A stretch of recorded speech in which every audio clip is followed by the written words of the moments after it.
Ipinagpalit sa luho, iniwan sa gitna ng nagbabagang apoy at pinagnakawan ng karapatang maging ina.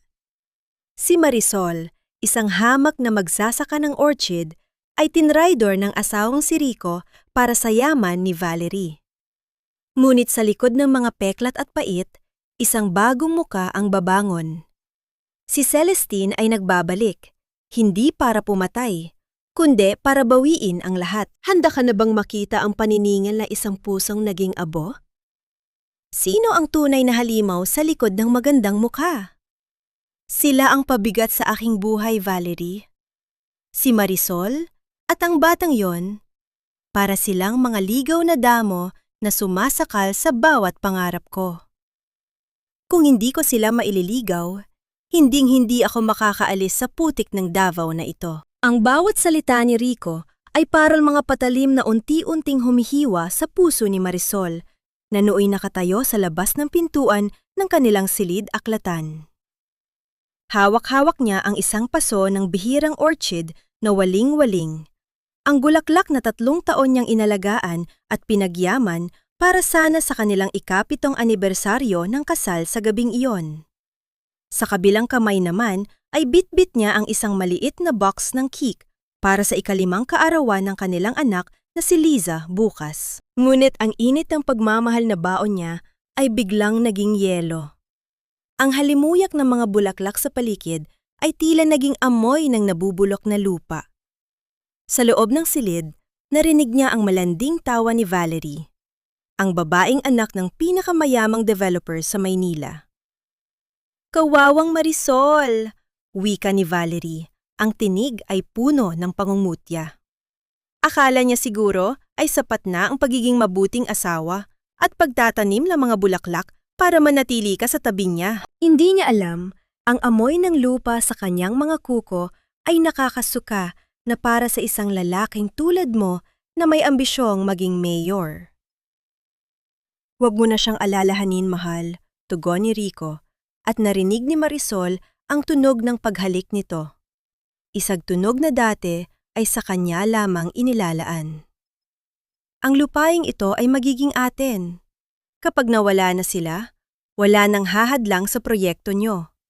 Ibebenta ko ang farm na ito at magsisimula tayo ng bagong buhay sa Maynila." Sila? Hahayaan ko silang mabulok sa sarili nilang dumi. Ang pasong luwad na kinalalagyan ng puting orchid ay dahan-dahang nadulas sa nanghinginig ng mga daliri ni Marisol. Wala itong nagawa, kundi panoorin ang pagbagsak nito sa sahig.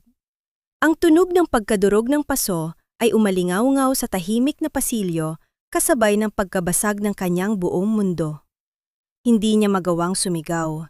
Ang kanyang lalamunan ay tila punong-puno ng tuyong alikabok at ang kanyang dibdib ay naninikip sa bawat pintig ng pusong sugatan. Bumukas ang pinto. Nanlaki ang mga mata ni Rico nang makita ang asawang basang-basa ng ulan at luha, nakatitig sa mga piraso ng basag na paso sa kanyang paanan. Ngunit sa halip na pagsisisi, ang nakita ni Marisol sa mga mata ng asawa ay pagkairita at poot. "Kanina ka pa ba dyan?" tanong ni Rico. Ang boses ay kasing lamig ng hanging amihan. "Kung narinig mo ang lahat, mas mabuti. Pagod na akong magpanggap, Marisol. Ang pagmamahal ay hindi nakakain. Hindi nito mababayaran ang mga utang ko at hindi nito maibibigay ang kapangyarihang gusto ko. Tingnan mo ang sarili mo, para kang isang hamak na utusan." "Rico, ang anak natin, si Liza." Tanging nausal ni Marisol, ang kanyang boses ay nanginginig at halos hindi marinig. "Paano mo nagawang ituring na damo ang sarili mong dugo't laman?" Isang malakas na sampal ang dumapo sa pisingin ni Marisol, dahilan upang siya ay mapasandal sa pader. "Huwag mong gamitin ang bata para konsensyahin ako. Mag-impake ka na. Mayan din, aalis tayo. Dadalhin ko kayo sa lungsod. Doon kayo mananatili sa lumang bahay ng lola ko habang inaayos ang mga papeles ng benta ng farm na ito." "Hindi ako sasama sa iyo," sigaw ni Marisol. Ang kanyang pagtitimpi ay tuluyan ng bumigay. Ngunit bago pa siya makakilos, hinablot ni Rico ang kanyang braso nang may puwersang hindi niya akalaing taglay nito. Wala kang pagpipilian. Akin ang lupang ito at akin din ang buhay mo. Sa gitna ng malakas na buhos ng ulan, kinaladkad ni Rico si Marisol patungo sa kanilang lumang SUV.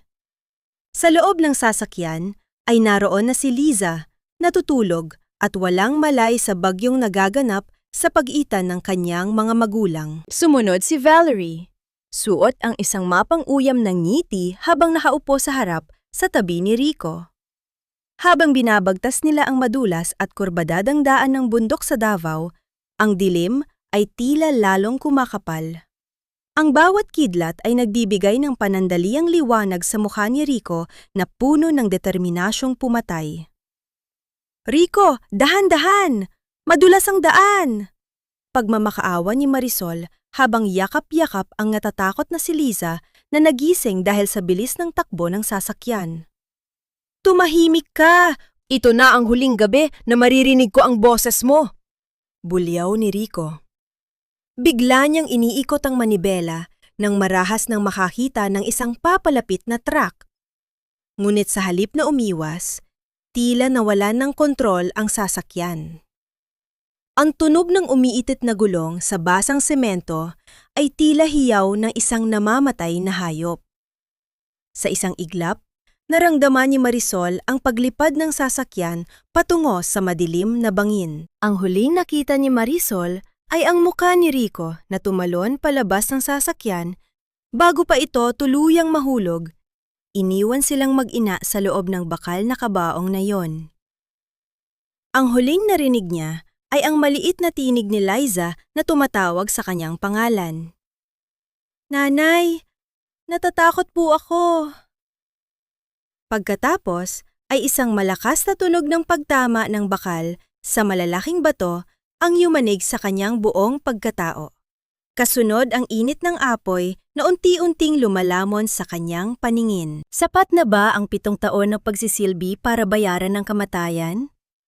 Sa gitna ng nagbabagang apoy at dugong, umaagos sa kanyang muka, isang tanong ang naiwan sa isip ni Marisol.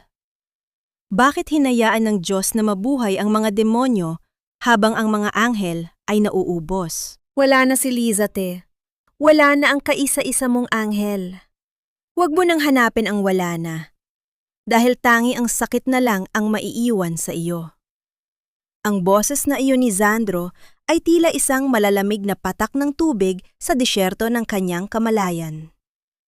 Idinilat ni Marisol ang kanyang mga mata, ngunit tanging kadiliman ang sumalubong sa kanya.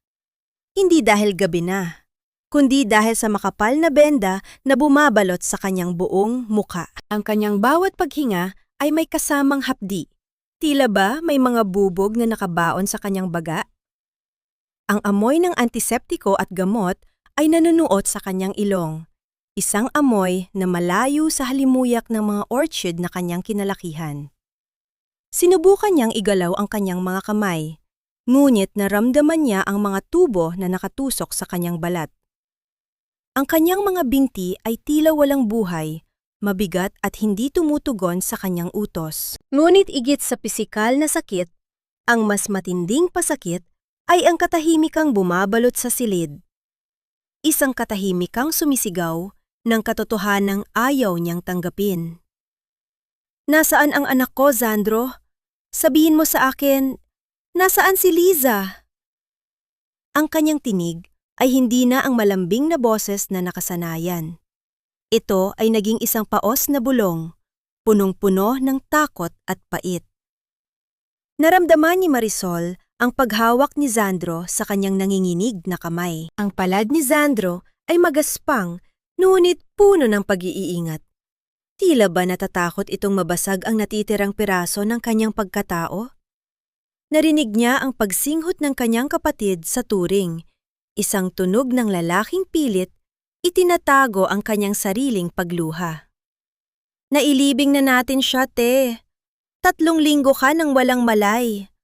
Ang sasakyan, sumabog ito bago pa man kita na ilabas ng tuluyan. Patawarin mo ako, te. Hindi ko naabutan ng bata. Tanging ikaw lang ang nasalba ko mula sa nagbabagang bakal. Ang mga salitang iyon ay tila mga kidlat na tumama sa puso ni Marisol. Isang matinding panginginig ang bumalot sa kanyang buong katawan. Gusto niyang sumigaw, gusto niyang magwala, ngunit ang tanging lumabas sa kanyang lalamunan ay isang mahabang hikbi na walang tunog. Ang kanyang mga luha ay mabilis na dumaloy.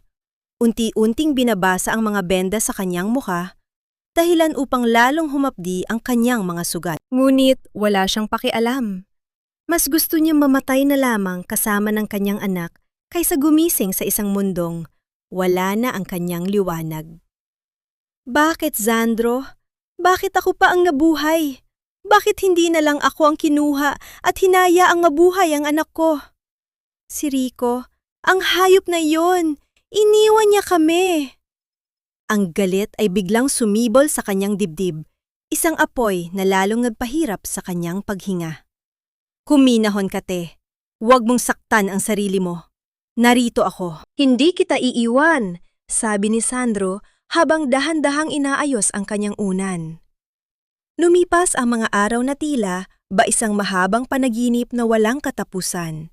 Sa bawat oras na nagigising si Marisol, ang tanging nagpapanatili sa kanya sa mundo ay ang presensya ni Zandro. Isang hapon, dahan-dahang kinuha ni Zandro ang isang mangkok ng mainit na lugaw. Ang usok nito ay dahan-dahang humahalimuyak sa kanyang paligid. Kinuha ni Zandro ang isang kutsara at dahan-dahang inilapit sa labi ni Marisol. Kailangan mong kumain, te. Kailangan mong lumakas. Kung gusto mong makamit ang katarungan, hindi mo magagawa yan kung hahayaan mong mabulok ang sarili mo sa kama na ito. Ito ang kanilang golden moment.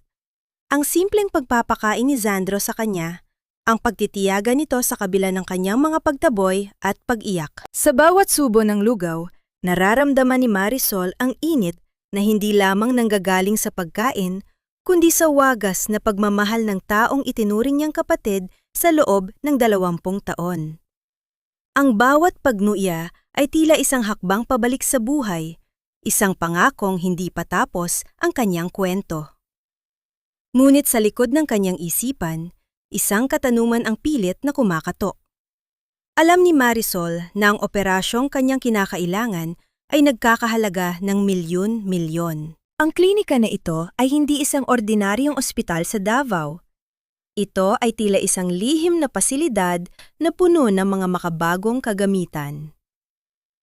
Saan mo nakuha ang perang pambayad dito, Zandro? Ang farm, ang mga orchid, lahat yon ay kinuha na ni Rico, hindi ba? Saglit na napatigil si Zandro sa pagsubo. Ang kanyang mga mata ay umiwas sa kanya, at ang katahimikan ay tila naging isang mabigat na kumot sa pagitan nilang dalawa. Huwag mo na munang isipin yon, te. Ang mahalaga ay ang paggaling mo. May mga kaibigan ako sa Maynila na tumulong sa akin. Sapat na ang perang meron tayo para madala kita sa Spain. Hindi naniwala si Marisol, ngunit wala siyang lakas para magtanong pa.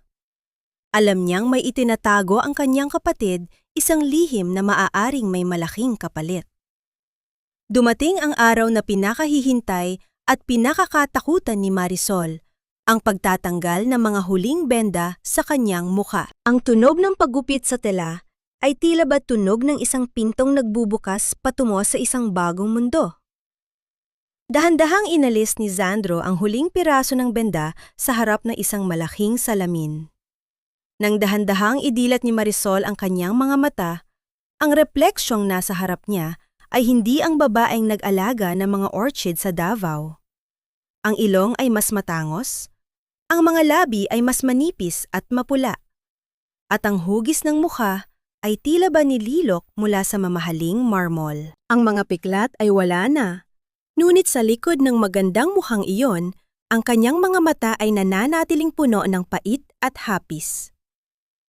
Sino ang babaeng ito, Zandro? Tanong ni Marisol habang dahan-dahang hinaplos ang kanyang pisingi na tila ba hindi kanya. Yan ang babaeng wawasak kay Rico, seryosong sagot ni Sandro. Yan si Celestine, isang reyna na babangon mula sa abo ng kanyang nakaraan. Tiningnan ni Marisol ang kanyang sarili sa salamin ng matagal. Hindi na niya kilala ang kanyang sariling anyo. Sa isang saglit, naramdaman niya ang isang kakaibang takot. Ang takot na baka kasabay ng pagkawala ng kanyang dating muka, ay nawala na rin ang kanyang kaluluwa. Pero Sandro, paano ang aking mga binti? Bakit hanggang ngayon ay hindi ko pa rin maramdaman ang sahig?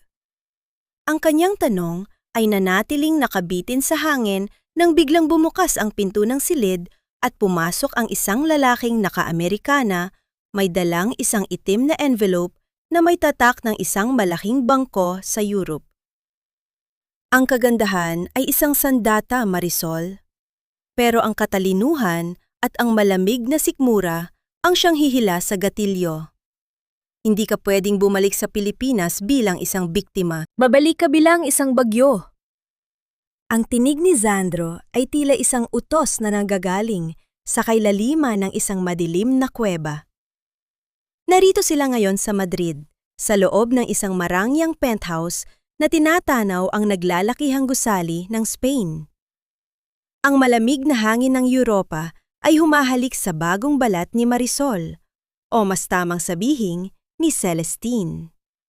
Lumipas ang 2 taon ng walang katapusang operasyon, pantitiis sa sakit ng mga therapy sa binti, at ang mas masakit na proseso ng pagbura sa kanyang lumang pagkatao. Araw-araw, ang kanyang buhay ay puno ng disiplina. Sa umaga, ang tunog ng kanyang mga saklay na tumatama sa dekalidad na kahoy na sahig ay nagsisilbing kanyang orasan. Bawat hakbang ay isang pagsubok. Bawat paggalaw ng kanyang mga binti na dati ay tila walang buhay ay may kasamang matinding pang-inginig. Ngunit tuwing nararamdaman niya ang panghihina, sapat na ang makita ang isang maliit na sapatos ni Liza na laging nasa kanyang tabi upang mag-alab muli ang kanyang determinasyon. Ituwid mo ang iyong likod, Celestine. Muling utos ni Sandro habang pinapanood siyang maglakad sa harap ng malaking salamin. Ang isang bilyonaryong investor ay hindi nakayuko. Siya ay tumitingin ng diretso sa mata ng kanyang kaaway. Tila ba binabasa ang bawat lihim nito? Huminto si Celestine. Ang kanyang refleksyon ay tila isang estranggero. Nakasuot siya ng isang mamahaling silk na damit na kulay itim, sumasalamin sa luksa ng kanyang puso na kailanman ay hindi matatapos. Ang kanyang buhok ay mahaba, tuwid at kasing itim ng gabi. Walang bahid ng dumi sa kanyang mga kuko. Wala na ang amoy ng lupa at orchid. Ngayon, ang kanyang amoy ay isang kakaibang timpla ng sandaan at mga mamahaling pabango mula sa Paris. Sandro, hanggang kailan natin gagawin ito? Tanong ni Celestine. Ang kanyang boses ay mas malalim na ngayon. May dalang awtoridad na hindi niya akalaing magagawa niya. Hanggang sa maging perpekto ka, sagot ni Sandro habang iniaabot sa kanya ang isang tablet. Tingnan mo ito. Ito ang dahilan kung bakit hindi tayo pwedeng magkamali. Ang screen ng tablet ay nagpakita ng isang news clip mula sa Pilipinas. Naroon, si Rico. Nakasuot ng isang malinis na barong Tagalog, nakatayo sa isang entablado sa Davao. Katabi niya si Valerie, na mukhang reyna sa kanyang mamahaling alahas. May malaking banner sa likod nila. Rico Valesca, para sa mayor. Bagong pag-asa, bagong Davao. Ang tunog ng palakpakan ng mga tao sa video ay tila ba mga sampal sa mukha ni Celestine. Nakita niya ang mapagpanggap na ngiti ni Rico. Ang kanyang mga mata na tila ba puno ng kabutihan. Ito ang lalaking pumatay sa kanyang anak. Ito ang lalaking nagnakaw ng kanyang buhay. At ngayon, siya ay itinuturing na bayani ng kanyang mga kababayan. Isang matinding pait ang lumutang sa lalamunan ni Celestine. Ang kanyang kamay ay kusang humigpit sa kanyang saklay hanggang sa mamuti ang kanyang mga kasukasuan. Ginagamit niya ang pera mula sa benta ng aking farm para sa kanyang kampanya. Bulong ni Celestine. Ang kanyang tinig ay puno ng pot. Ang kanyang bagong pag-asa ay itinayo sa ibabaw ng puntod ni Liza. Iyon ang dahilan kung bakit kailangan mong maging si Celestine de Vega, sabi ni Sandro habang lumalapit sa kanya. Isang mayamang pilantropo na naghahanap ng mapagtatayuan ng isang malaking medical center sa Mindanao. Kakagat siya sa painte. Uhaw si Rico sa kapangyarihan at pera. Gagamitin natin ang kanyang sariling kasakiman para bitayin siya. Narito ang kanilang golden moment, isang sandaling puno ng lungkot at pagpapasya. Lumakad si Celestine patungo sa kanyang mesa at kinuha ang huling larawan na kanyang itinago sa loob ng 2 taon. Ang larawan nilang tatlo ni Rico at Liza noong isang masayang pista sa Davao. Ang mga ngiti sa larawang yon ay tila ba isang malaking kasinungalingan. Dahan-dahan, sa gitna ng katahimikan ng silid, hinawakan ni Celestine ang magkabilang dulo ng larawan. Naramdaman niya ang pang-ininig ng kanyang mga daliri, ang huling pagtibok ng kanyang lumang puso na nagmamahal pa rin sa alaala ng kanyang pamilya. Ngunit sa isang iglap, narinig ang tunog ng pagkapunit ng papel. 1 beses, 2 beses, hanggang sa ang mukha ni Rico ay maging maliliit na piraso na nagkalat sa sahig. Hindi na ako ang babaeng yon, sabi ni Celestine habang tinitingnan ang mga piraso ng kanyang nakaraan. Hindi na ako si Marisol na umiiyak sa bawat sugat. Ang Marisol na iyon ay namatay na kasama ni Liza sa bangin. Lumapit si Sandro at dahan-dahang kinuha ang mga piraso ng papel sa sahig. Sino ka na ngayon? Tanong niya, tinitingnan ang kanyang kapatid ng may halong paghanga at takot. Tumingin si Celestine sa malayo, sa papalubog na araw ng Madrid na kulay dugo. Ako na ang bagyo na wawasak sa kanyang pangarap. Ako ang anino na susunod sa kanya hanggang sa kanyang huling hininga. At sisiguraduhin kong sa bawat sandali ng kanyang tagumpay, mararamdaman niya ang lamig ng aking paghihiganti. Ngunit sa kabila ng kanyang matapang na salita, may isang lihim na bumabagabag kay Celestine. Napansin niya ang mga gamot na iniinom ni Sandro ng patago at ang mga tawag na kanyang tinatanggap sa kalaliman ng gabi mula sa isang taong tinatawag niyang The Benefactor. Sino ang taong handang gumastos ng bilyon-bilyon para lamang sa kanyang paghihiganti? At ano ang kapalit na kailangang bayaran ni Sandro? Sandro? Tawag ni Celestine bago ito lumabas ng silid. Salamat. Kuminto si Sandro, hindi lumingon. Ngunit naramdaman ni Celestine ang bigat ng kanyang balikat. Huwag kang magpasalamat sa akin, Celestine. Magpasalamat ka sa pagkakataong ito. Dahil bukas, lilipad na tayo pabalik sa Pilipinas. Para sa akin, ang pamilya ang pinakaimportanteng pundasyon ng lipunan. Ang isang leader na hindi kayang protektahan ang sariling pamilya ay hindi karapat-dapat mamuno sa isang bayan. Ang tinig ni Rico ay umaling-ungaw sa loob ng marangyang ballroom ng isang tanyag na hotel sa Makati. Nakatayo siya sa gitna ng entablado, suot ang kanyang pinakamahal na barong Tagalog, habang ang mga flash ng kamera ay tila ba mga bituin na nagbibigay liwanag sa kanyang mapagpanggap na mukha. Sa kanyang tabi ay si Valerie, na tila isang reyna sa kanyang itim na gown na puno ng mga kumikinang na diamante.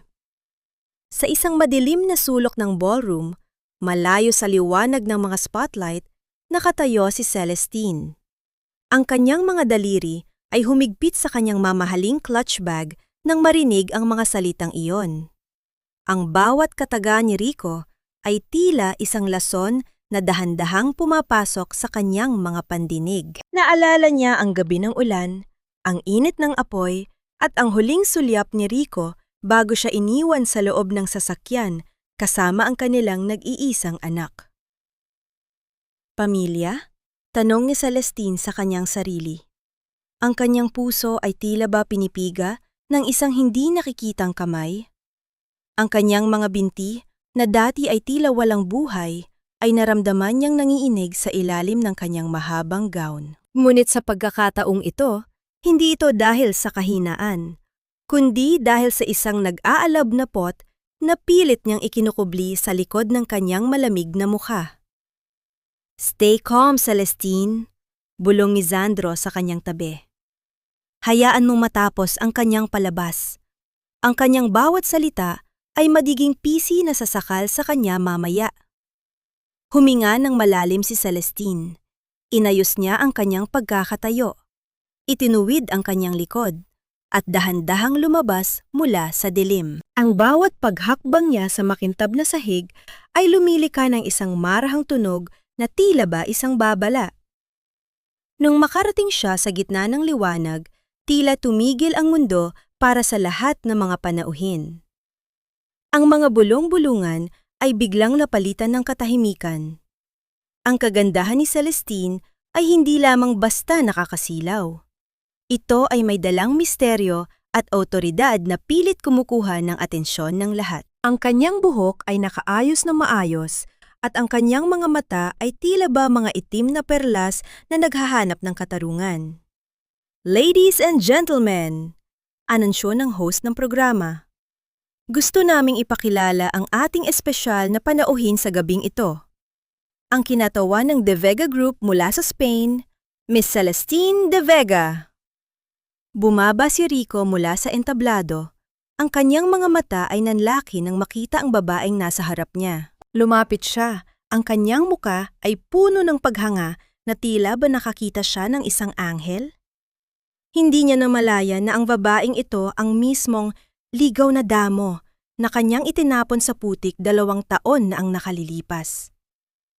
Miss De Vega, wika ni Rico habang dahan-dahang kinukuha ang kamay ni Celestine para halikan. It is a great honor to have you here. Nabalitaan ko ang inyong interes na mag-invest sa aming proyekto sa Davao. Naramdaman ni Celestine ang lamig ng balat ni Rico sa kanyang kamay. Ang kanyang buong pagkatao ay tila ba gustong sumigaw at sampalin ang lalaking nasa harap niya. Ang bawat pintig ng kanyang pulso ay nagsusumamo sa kanya na ilabas ang lahat ng kanyang galit. Ngunit sa halip, isang matamis at misteryosong ngiti ang iginuhit niya sa kanyang mga labi. The honor is mine, Mr. Valeska. Tugon ni Celestine, ang kanyang boses ay kasing linis ng kristal. I've heard so much about your leadership. Sabi nila, napakahalaga raw sa inyo ng katapatan at integridad. Of course, Miss De Vega, sagot ni Rico. Tila ba lalong lumapad ang kanyang ngiti?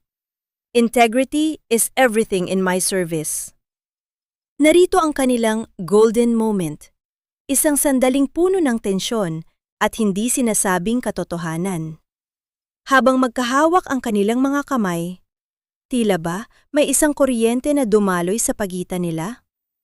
Hindi mapigilan ni Rico na mapatitig sa mga mata ni Celestine. May kung anong pamilyar sa mga matang iyon, isang bagay na pilit niyang hinahanapan ng kasagutan sa kanyang alaala.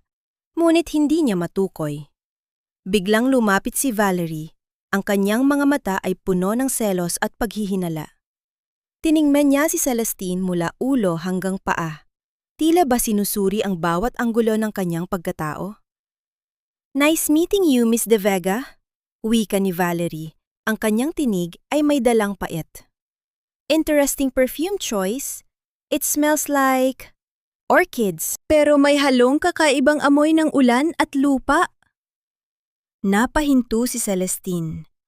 Ang kanyang puso ay tila ba tumalon sa kanyang dibdib. Iyon ang kanyang pinasadya na pabango, ang Midnight Orchid.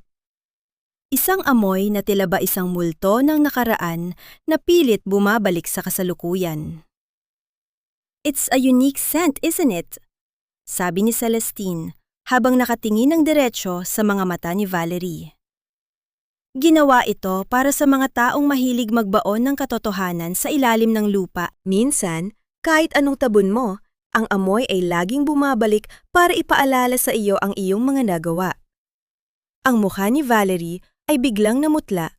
Ang kanyang mga kamay ay kusang humigpit sa kanyang baso ng wine. Bago pa man siya makasagot, dahan-dahang lumapit si Rico sa tenga ni Celestine. Ang kanyang hininga ay mainit sa kanyang balat. Bakit tila pakiramdam ko ay matagal na tayong magkakilala, Miss De Vega? Bulong ni Rico. Ang kanyang boses ay puno ng pagnanasa at kuryosidad. May kung ano sa iyong boses na nagpapabalik sa akin sa isang lugar na pilit ko ng kinalimutan.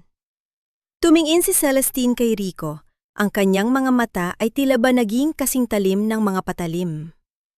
Minsan, Mr. Valeska, ang mga bagay na pilit nating kinakalimutan ang siyang laging humahabol sa atin. At kapag naabutan tayo ng nakaraan, wala nang matitira kundi ang pagsisisi. Lumakad palayo si Celestine, iniwan si Rico na nakatayo at tulala sa gitna ng ballroom. Ang kanyang bawat hakbang ay puno ng tagumpay. Ngunit, sa kanyang loob, ang kanyang mga mata ay puno ng luha. Huwag mo nang intindihin ang matandang yon. Hayaan mo siyang mabulok sa kanyang sariling dumi. Hanggat hindi niya ibinibigay ang dokumentong yon, mananatili siyang baliw sa paningin ng mundo. Ang boses ni Rico sa kabilang linya ng telpono ay kasing talim ng isang kalawanging kutsilyo. Hindi alam ni Rico na sa kabilang panig ng opisina, ang kanyang investor na si Celestine ay nakikinig sa bawat salita sa pamamagitan ng isang nakatagong device na inilagay ni Sandro. Habang nagsasalita si Rico tungkol sa kanyang sariling ina na si Aling Remedios, si Celestine naman ay marahang hinahaplos ang isang mamahaling lace na panyo. Ang kanyang mga mata ay nakatuon sa isang basket ng mga sariwang prutas na balak niyang ibigay sa isang orphanage. Ang kaibahan ng kanyang marangyang kinalalagyan sa malupit na katotohanang kanyang naririnig ay tila ba isang lason na dahan-dahang gumagapang sa kanyang sistema. Naramdaman ni Celestine ang panlalamig ng kanyang mga daliri. Ang kanyang lalamunan ay tila may nakabara na malaking bato at ang kanyang puso ay pumintig ng mabilis, tila ba isang ibong nakakulong na gustong kumawala. Si Aling Remedios, ang tanging tao sa pamilya Valeska na nagtanggol sa kanya, ang babaeng itinuring niyang tunay na ina, ay itinuring na basura ng sarili nitong anak. Paano nagawang itapon ng isang anak ang kanyang pinagmulan sa isang madilim na hukay ng limot? Sa kalaliman ng gabi, dinala ni Sandro si Celestine sa isang liblib na bahagi ng Laguna. Ang pasilidad ay hindi mukhang ospital. Ito ay mukhang isang lumang bodega na pinalilibutan ng matataas na pader na may mga barbed wire. Ang tunog ng mga kuliglig sa paligid ay tila ba mga hiyaw na mga kaluluwang ligaw? Ang bawat hakbang ni Celestine sa maputik na daan ay may kasamang bigat. Ang kanyang mga mamahaling sapatos ay nababahiran ng dumi, ngunit wala siyang pakialam. Ang kalansing ng mabibigat na susi na hawak ng isang corrupt na nurse ang bumasag sa katahimikan. Ang amoy ng amag, ihi at kawalan ng pag-asa ay sumalubong sa kanila nang bumukas ang isang bakal na pinto patungo sa silong. Sa dulo ng madilim na pasilyo, sa loob ng isang maliit na selda, na ang tanging liwanag ay nanggagaling sa isang maliit na bintana sa itaas, nakita ni Celestine ang isang anino. Naroon si Aling Remedios. Ang dati ay masigla at mabilog na mukha ay naging buto at balat na lamang. Ang kanyang puting buhok ay buhol-buhol, at ang kanyang mga kuko ay madumi. Nakaharap ang matanda sa isang bitak sa pader, dahan-dahang hinahaplos ang semento habang bumubulong. "Patawad, Marisol! Patawad, apo ko! Hindi ko kayo nailigtas. Ninakaw nila ang lahat. Ang papel, ang ebidensya, naitago ko, Marisol. Huwag kang mag-alala, hindi nila makukuha ang lupain para sa'yo." Naramdaman ni Celestine ang pagguho ng kanyang mundo. Ang kanyang mga tuhod ay tila ba naging jelly at kung hindi siya agad nasalo ni Sandro, baka tuluyan na siyang natumba sa maruming sahig. Ang sakit na kanyang nararamdaman ay higit pa sa pisikal. Ito ay isang espiritual na pagdurusa na tila ba hinihiwa ang kanyang kaluluwa. Dahan-dahang lumapit si Celestine sa matanda. Lumuhod siya sa malamig at mamasa-masang semento, binalewala ang dumi ng kanyang mamahaling gown. Kinuha niya ang kanyang panyo at dahan-dahang hinawakan ang paa ni Aling Remedios, ang paang puno ng paltos at sugat dahil sa kawalan ng sapin. Narito ang kanilang golden moment. Sa gitna ng kadiliman at amoy ng pagkabulok, dahan-dahang pinunasan ni Celestine ang mga paa ng kanyang biyenan. Ang kanyang mga luha ay pumatak sa balat ng matanda, tila ba isang binyag ng pag-ibig at pagsisisi. Ang bawat haplos niya ay puno ng pangakong muling itatama ang lahat. "Nanay, ako ito!" bulong ni Celestine. Ang kanyang boses ay nangiinig sa pigil na hagulgol. Tumigil ang matanda sa paghaplos sa pader. Dahan-dahan siyang lumingon. Ang kanyang mga mata ay malabo at puno ng katarata. Ngunit sa isang sandali, tila ba nagkaroon ito ng linaw? "Marisol? Ikaw ba yan, anak? Pero ang iyong mukha, bakit tila anghel na ang nakikita ko?" "Huwag po kayong mag-alala, nanay. Nandito na ako. Kukunin ko kayo rito." Pangako ni Celestine habang niyayakap ang matanda, hindi inaalintana ang amoy nito. Ngunit ang sandaling yon ay biglang naputol nang marinig ang tunog ng mabibilis na yabag ng mga bota sa labas. Ang tunog ng isang sasakyang huminto ng marahas sa tapat ng gusali ay nagpabilis sa tibok ng puso ni Sandro. "Celestine, kailangang umalis na tayo. Si Valerie, nandito siya para sa kanyang buwan ng inspeksyon," babala ni Sandro. Mabilis na itinago ni Sandro si Celestine sa likod ng isang malaking cabinet na puno ng mga luma at sira-sirang dokumento sa labas ng selda. Ilang saglit pa, pumasok si Valerie. Ang tunog ng kanyang high heels ay tila ba mga martilyo na tumatama sa bawat nerve ni Celestine. "Kamusta na ang ating pasyente?" tanong ni Valerie sa nurse. Ang kanyang boses ay puno ng kaplastikan. Lumapit siya sa selda ni Aling Remedios at diring-diri na tumingin sa matanda. "Oy matanda, sabihin mo na sa akin kung nasaan ang orihinal na titulo ng farm ni Marisol. Kapag ibinigay mo yon, ililipat kita sa isang kwartong may aircon. Ayaw mo ba yon?" Nanatiling tahimik si Aling Remedios, nakatitig lamang sa kawalan. Tila ba bumalik na naman sa kanyang sariling mundo ng kadiliman? "Napakatigas talaga ng ulo mo," inis na sabi ni Valerie. "Sige, magtiis ka rito. Anyway, hindi mo na rin naman kailangan yan. Malapit nang maging semento ang farm na kinalalagyan ng mga orchid ng paborito mong manugang." Habang paalis si Valerie, muntik na siyang mapatigil sa tapat ng cabinet kung saan nagtatago si Celestine. Isang piraso ng telang sutla mula sa gown ni Celestine ang nakaungos ng kaunti. Bahagyang lumingon si Valerie. Ang kanyang mga mata ay sumingkit sa paghinala. "Ano to?" tanong ni Valerie habang dahan-dahang iniuunat ang kanyang kamay patungo sa pinagtataguan ni Celestine. "Ang tiwala ay parang isang marupok na salamin, Rico. Kapag nabasag ito, ang bawat piraso nito ay nagiging matalim na sandata na maaaring sumugat sa iyo sa bawat paghawak mo." Ang boses ni Celestine ay kasing tamis ng pulot, ngunit may dalang lamig na tila bahanging galing sa isang punerarya. Nakaupo siya sa isang marangyang velvet na silya sa kanyang opisina sa Makati, habang si Rico ay nakatayo sa harap ng malaking bintana nakatanaw sa naglalakihang gusali ng lungsod. Ang liwanag ng hapon ay tumatama sa mukha ni Rico na tila ba nagbibigay ng isang banal na anyo sa isang lalaking puno ng kasalanan. "Miss De Vega? Celestine?" simula ni Rico. Ang kanyang boses ay puno ng paghanga at pagnanasa. "Ang iyong pananaw sa negosyo ay kakaiba. Ang proyektong Golden Orchid Estate sa Davao, yan ang maglalagay sa akin sa rurok ng tagumpay. Yan ang kailangan ko para masiguro ang aking pagkapanalo bilang mayor." Dahan-dahang tumayo si Celestine.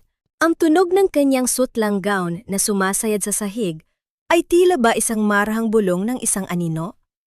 Lumapit siya kay Rico at sa isang pagkakataon, dahan-dahang ipinatong ang kanyang kamay sa balikat nito. Naramdaman niya ang bahagyang paggalaw ng mga balikat ni Rico ang pagbilis ng hininga nito sa kanyang malapit na presensya. Hindi lang ito basta negosyo, Rico, bulong ni Celestine. Ang kanyang hininga ay humahaplos sa tenga ng lalaki. Gusto kong makita kang matagumpay. Gusto kong makita ang isang lalaking tulad mo na may hawak ng kapangyarihan.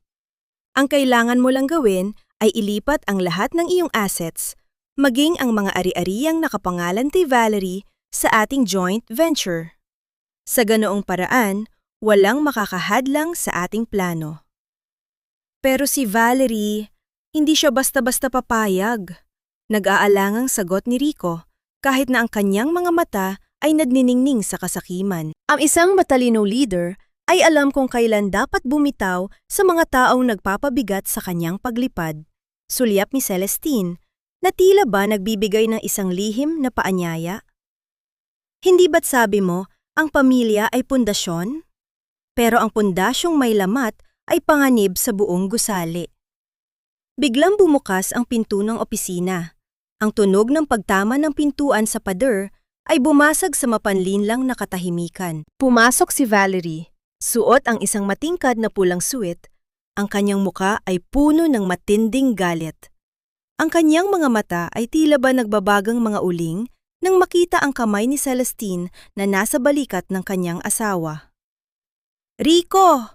Anong ibig sabihin nito? Sigaw ni Valerie. Ang kanyang tinig ay puno ng selos at pagkapahiya. 3 oras akong naghihintay sa board meeting, tapos narito ka lang pala, nakikipagbulungan sa babaeng ito? Dahan-dahang inalis ni Celestine ang kanyang kamay, suot ang isang mapang-asar na ngiti na tila ba humihingi ng paumanhin. Oh, I'm so sorry, Mrs. Valeska. Akala ko ay tapos na ang inyong usaping legal. Nag-uusap lang kami tungkol sa hinaharap ng inyong pamilya. Professionalism is key, right? Professionalism? Bulyaw ni Valerie habang lumalapit at dinuduro si Celestine. Huwag mo akong ma-professionalism, De Vega. Nakikita ko ang paraan ng pagtingin mo sa asawa ko. At ikaw, Rico, nakalimutan mo na ba kung kaninong pera ang ginagamit mo para sa kampanya mo? Nakalimutan mo na ba kung sino ang pumatay sa... Biglang napatigil si Valerie nang mapansin ang matalim na tingin ni Rico. Ang katahimikan sa silid ay tila ba naging isang pise na malapit ng maputol. Umuwi ka na, Valerie. Malamig na utos ni Rico. Huwag kang gumawa ng eksena rito. Miss, De Vega is our biggest investor. Huwag mong sirain ang pagkakataong ito dahil sa iyong kawalan ng kontrol sa sarili. Umalis si Valerie na umiiyak sa galit. Ang tunog ng kanyang high heel sa pasilyo ay tila ba mga sipa sa dignidad ni Rico? Nang muling tumahimik ang silid, lumingon si Rico kay Celestine. Tila ba humihingi ng suporta? Patawarin mo siya, Celestine. Masyado lang siyang emosyonal. Paumanhin ni Rico. Ayos lang, Rico, tugon ni Celestine. Naiintindihan ko. Mahirap talagang tanggapin kapag ang isang tao ay hindi na kayang sumabay sa iyong pag-unlad. Narito ang kanilang golden moment. Matapos umalis ni Rico, naiwan si Celestine sa loob ng kanyang opisina. Lumapit siya sa isang malaking salamin na ginto ang frame. Tinitigan niya ang kanyang sarili, ang kanyang magandang muka, ang kanyang malamig na mga mata. At doon, sa gitna ng marangyang silid, dahan-dahang bumukas ang kanyang mga labi. Isang tawa ang lumabas sa kanyang lalamunan. Hindi isang tawa ng kagalakan, kundi isang tawa na puno ng pait, tagumpay at baliw na paghihigante. Ang tunog ng kanyang tawa ay nagpaulit-ulit sa 4 na sulok ng silid. Tila ba isang kanta ng isang aninong nagdiriwang sa gitna ng mga guho. Kaunti na lang, Rico! Kaunti na lang, Valerie! Bulong ni Celestine sa kanyang refleksyon. Hahayaan ko kayong ubusin ng isa't isa bago ko kayo tuluyang ibaon sa limot. Lumabas si Celestine at nakita si Zandro na naghihintay sa sasakyan. Ngunit napansin niya ang pamumutla ng kanyang kapatid. Ang bawat paghinga ni Zandro ay tila may kasamang hirap at may mga bahid ng dugo sa kanyang panyo na pilit niyang itinago. Zandro, ayos ka lang ba? Pag-aalalang tanong ni Celestine. Ayos lang ako, te. Pagod lang ito sa pag-aayos ng mga dokumento para sa scam, sagot ni Zandro. Ngunit hindi makatingin ng diretso sa kanya. Saka lamang napansin ni Celestine ang isang maliit na botelya ng gamot sa bulsa ng pinto ng sasakyan. Isang gamot na hindi para sa ordinaryong pagod. Habang pauwi, isang mensahe ang dumating sa telepono ni Celestine mula sa kanyang espiya sa mansyon ng mga Valeska. Isang larawan na isang sobreng ipinasok sa ilalim ng pinto ni Valerie. Sa loob ng sobreng iyon, may isang sulat na nagsasabing, "Check your husband's offshore account. He's not just investing with Celestine, he's planning to leave you for her. A friend." Hindi aksidente ang apoy, anak. Nakita ko si Valerie. Hawak niya ang mitsa, hawak niya ang kamandag, at ang anak ko, ang sarili kong dugo, nakatayo lang siya roon habang nilalamon ng apoy ang iyong kaisa-isang hininga. Ang bawat salitang lumalabas sa tuyot na labi ni Aling Remedios ay tila ba mga uling na muling nagpabaga sa galit sa dibdib ni Celestine. Narito sila ngayon sa isang ligtas na bahay sa labas ng lungsod, malayo sa mapanglaw na pader ng asylum. Ang silid ay maliwanag, amoy malinis na linen at puno ng sariwang hangin. Ngunit ang atmosfera ay nananatiling mabigat dahil sa mga katotohanan ngayon lang na ilabas mula sa madilim na hukay ng limot.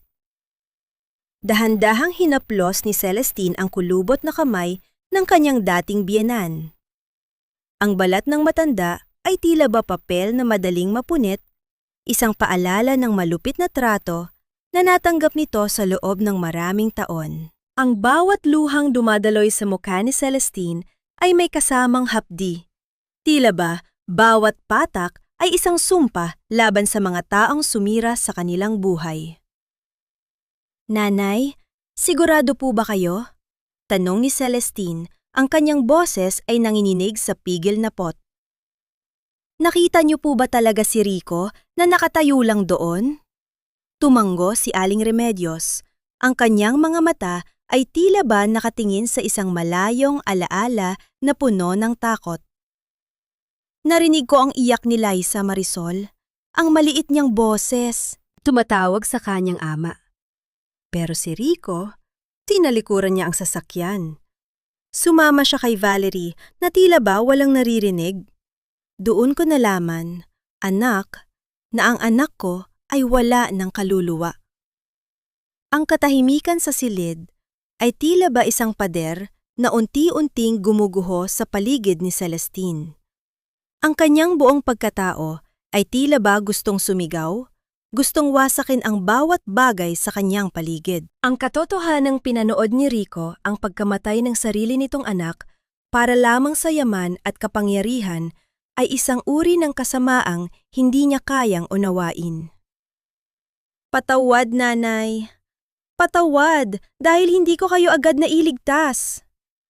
Hikbi ni Celestine habang isinasandal ang kanyang muka sa kamay ng matanda. Narito ang kanilang golden moment.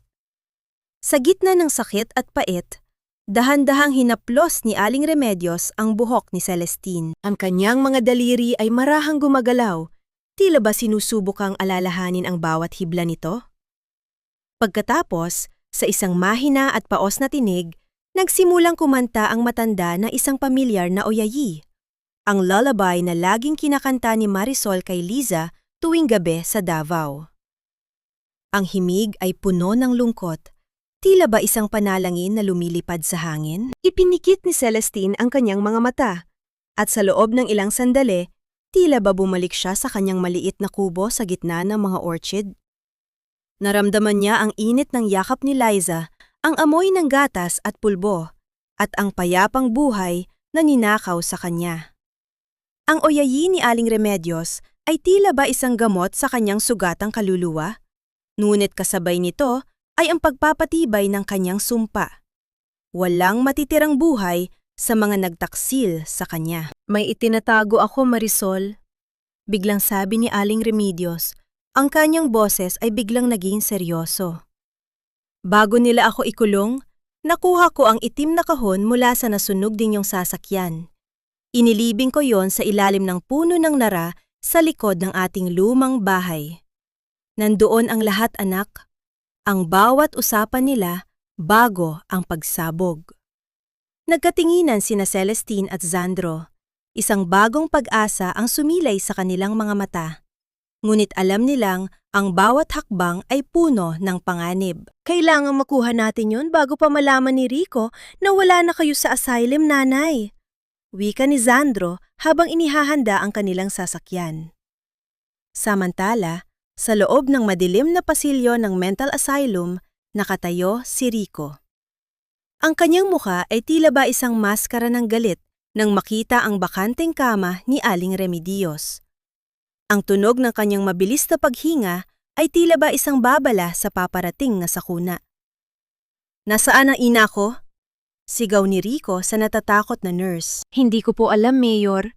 May mga lalaking pumasok kanina. Mabilis silang kumilos." Nangiinig na sagot ng nurse. Dinala ni Rico ang nurse sa control room at ipinabukas ang mga footage ng CCTV. Doon, nakita niya ang isang itim na van na mabilis na umaalis sa pasilidad. Kahit malabo ang kuha, nakita ni Rico ang isang pamilyar na figura sa driver's seat, ang lalaking laging nakabuntot kay Celestine de Vega. "Zandro?" Bulong ni Rico. Ang kanyang mga mata ay nanliit sa galit. "Kung ganon, tama ang inala ni Valerie. Hindi ka lang basta investor, Celestine de Vega. Sino ka ba talaga?" Isang malamig na ngiti ang sumilay sa mga labi ni Rico habang tinitingnan ang plate number na sasakyan. Kinuha niya ang kanyang telepono at tinawagan ang kanyang pinagkakatiwalaang tauhan. "Hanapin mo ang sasakyang ito.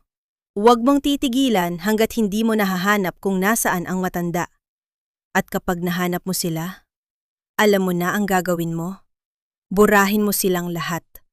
Habang pabalik sina Celestine sa lungsod, hindi nila alam na isang pares ng mga ilaw ng sasakyan ang tahimik na sumusunod sa kanila mula sa malayo. Ang tunog ng makina ng sasakyang iyon ay tila ba isang anino ng kamatayan na unti-unting lumalapit. "Ang akala ko ba ay tapat tayo sa isa't isa, Valerie? Pero bakit sa bawat pirma na ginagawa ko, may isang bahagi ng aking yaman ang dahan-dahang kinakain ng iyong sariling mga account?" Ang tinig ni Rico ay kasing talim ng isang latigo na humahampas sa katahimikan ng kanilang marangyang opisina. Nakatayo siya sa harap ng kanyang malaking mesa. Ang kanyang mga kamay ay nanghinginig sa galit habang iwinawagayway ang isang folder na puno ng mga dokumentong ibinigay sa kanya ni Celestine. Ang bawat pahina ay naglalaman ng mga transaksyong hindi niya alam. Mga pekeng, consultation fees at marketing expenses na direktang pumapasok sa isang lihim na account sa labas ng bansa. Nakaupo si Celestine sa isang madilim na sulok ng silid. Dahan-dahang iniikot ang kanyang baso ng pulang alak. Ang liwanag ng dapit hapon ay tumatama sa kanyang mukha, na tila ba isang anino ng kamatayan na nagmamasid sa kanyang mga biktima. Ang kanyang bawat paghinga ay kalmado, malayo sa bagyong namumuo sa pagitan ng mag-asawang Valesca. "Hindi totoo yan, Rico. Isang malaking kasinungalingan yan!" Sigaw ni Valerie. Ang kanyang tinig ay puno ng pagkabigla at takot. "Saan mo nakuha ang mga basurang yan? Sigurado akong gawa-gawa lang yan ng mga kalaban mo sa politika." "Gawa-gawa?" Pagak na tawa ni Rico. "Mula ito sa De Vega Group, Valerie. Mula kay Celestine." "Bakit niya ako loloobin? Siya ang nagliligtas sa ating kampanya, habang ikaw, ang sarili kong asawa, ay dahan-dahang ninanakawan ako." Dahan-dahang tumayo si Celestine. Ang tunog ng kanyang sutlang gown na sumasayad sa sahig ay tila ba isang marahang bulong ng isang nagwawagi. Lumapit siya kay Valerie. Ang kanyang mga mata ay puno ng awa na tila ba isang lason na dahan-dahang pumapasok sa sistema ng huli. "Mrs. Valesca, I'm so sorry." Malambing na wika ni Celestine. Ang kanyang boses ay kasing tamis na pulot. Gusto ko lang namang protektahan ang aming investment. Hindi ko alam na maging ang asawa mo ay kaya mong pagtaksilan para sa sarili mong luho. Akala ko ba magkasangga kayo sa lahat ng bagay? Ang mga salitang iyon ay tila ba mitya na nagpasabog sa natitirang pasensya ni Rico. Sa isang iglap, dumasal ang palad ni Rico sa pisngi ni Valerie. Ang tunog ng sampal ay umalingaw-ngaw sa buong silid, isang marahas na pagkatapos sa kanilang huwad na pagmamahalan. Napasandal si Valerie sa pader. Ang kanyang buhok ay naggulo at ang kanyang labi ay bahagyang pumutok. "Lumayas ka rito, Valerie!" Bulyaw ni Rico. Ang kanyang mga mata ay nanlilisik sa pot. "Wala kang kwentang asawa. Mula ngayon, wala ka ng kinalaman sa aking kampanya at sa aking kumpanya. Ipapahanda ko na ang ating annulment papers." Umalis si Valerie na humahagulgol sa galit at kahihiyan. Ang tunog ng kanyang mabilis na pagtakbo sa pasilyo ay tila ba musika sa pandinig ni Celestine. Nang muling tumahimik ang silid, lumingon si Rico kay Celestine. Tila ba isang asong naghahanap ng kalinga mula sa kanyang amo. "Salamat, Celestine," bulong ni Rico habang dahan-dahang hinahawakan ang kamay ng bida. "Ikaw lang ang tunay na nagmamalasakit sa akin." Narito ang kanilang golden moment. Lumabas si Celestine sa balkonahe ng gusali. Tinatanaw ang naglalakihang ilaw ng lungsod. Itinaas niya ang kanyang baso ng alak. Tila ba nag-aalay ng isang toast sa kanyang kaisa-isang tagumpay. Isang maliit na ngiti ang sumilay sa kanyang mga labi. Hindi isang ngiti ng kagalakan, kundi isang malamig na ngiti ng isang pusong naging bato na. Ang pakiramdam ng alak sa kanyang lalamunan ay kasing pait ng kanyang nakaraan. Ngunit kasing sarap ng kanyang hinaharap na paghihigante. Nakita niya sa ibaba ang sasakyan ni Valerie na humaharurot palayo. Tila ba isang hayop na tumatakas mula sa isang nasusunog na gubat? "Isang buwaya na ang nalaglag," bulong ni Celestine sa hangin. "Isa nga lang, Rico, at kusa ka na ring lulubog sa putik." Pumasok si Celestine sa sasakyan kung saan naghihintay si Sandro. Ngunit ang kanyang ngiti ay biglang napawi nang makita ang kanyang kapatid. Nakasandal si Sandro sa upuan. Ang kanyang mukha ay kasing puti ng papel at ang kanyang mga kamay ay nanginginig habang hawak ang isang basang panyo na may mga bahid ng matingkad na pulang dugo. "Sandro!" sigaw ni Celestine. Ang kanyang puso ay tila ba tumalon sa kanyang dibdib. "Ano ito? Bakit may dugo? Mag-ospital tayo, na yun din." "Wag nate, ayos na ako," mahinang sagot ni Sandro. Ang kanyang boses ay tila ba nanggagaling sa kailaliman ng lupa. "Pagod lang ito. Tapusin muna natin ang sinimulan natin. Malapit na tayo. Te, malapit na."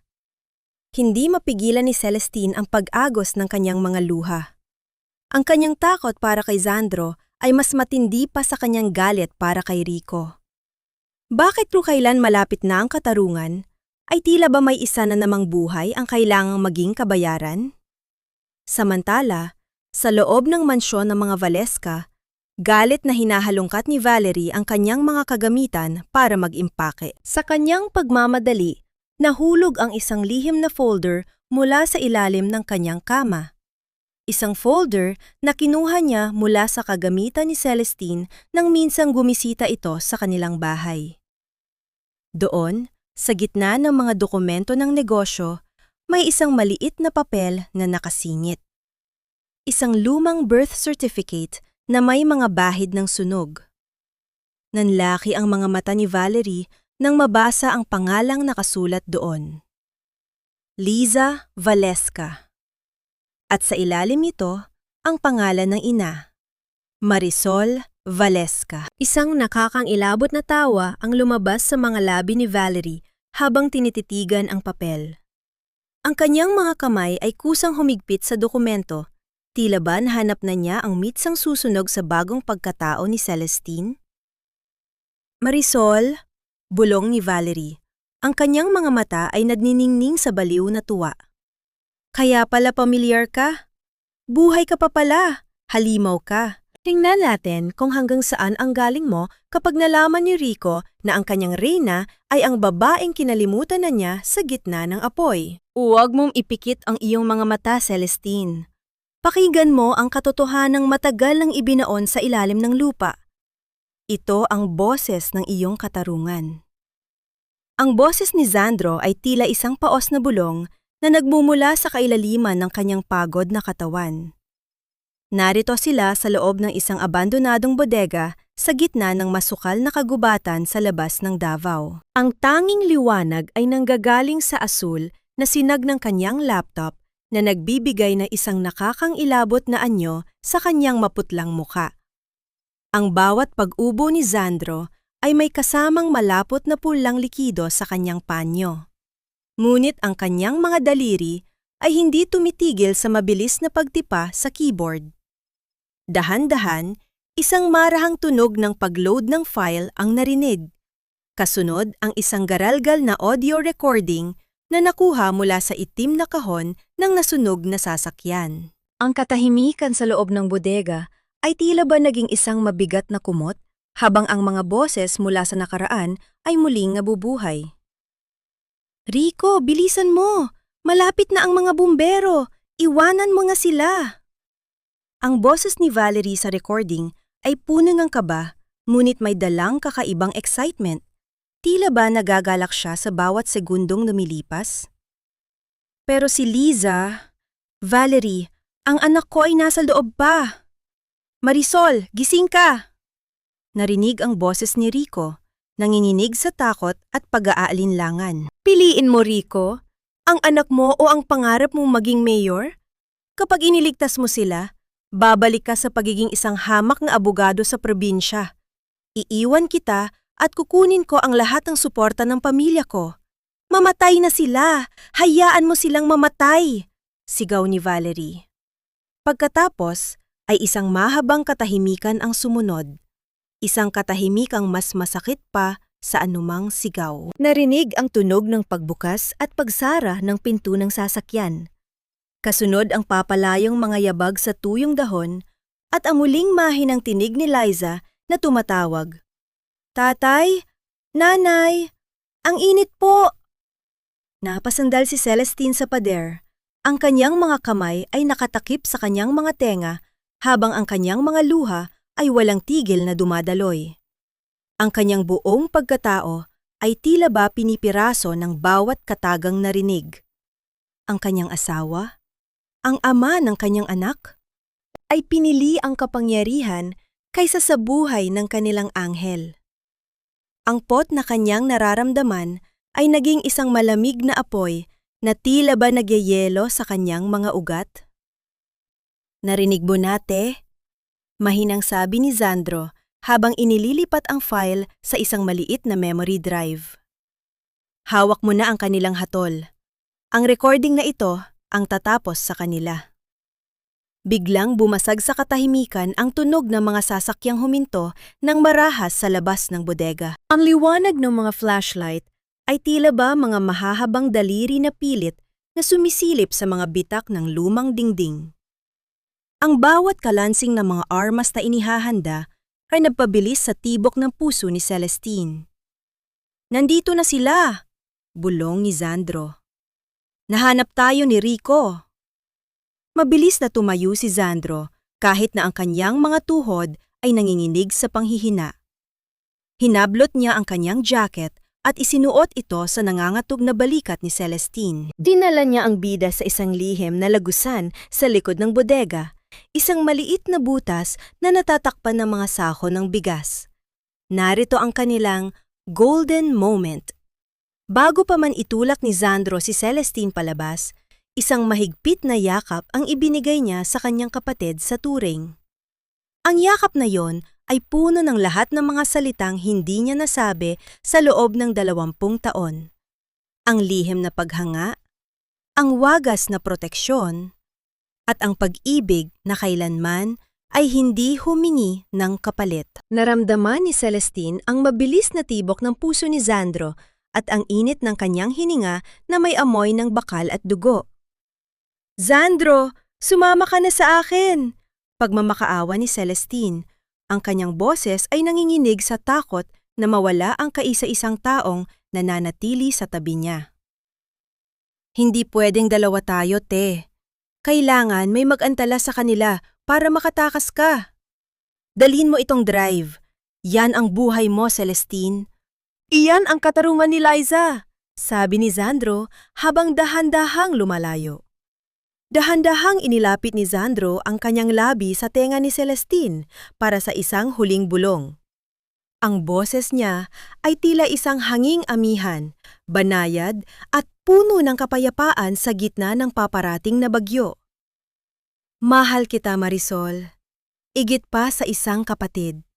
Sa kabilang buhay, sana ako na lang ang nauna mong nakilala.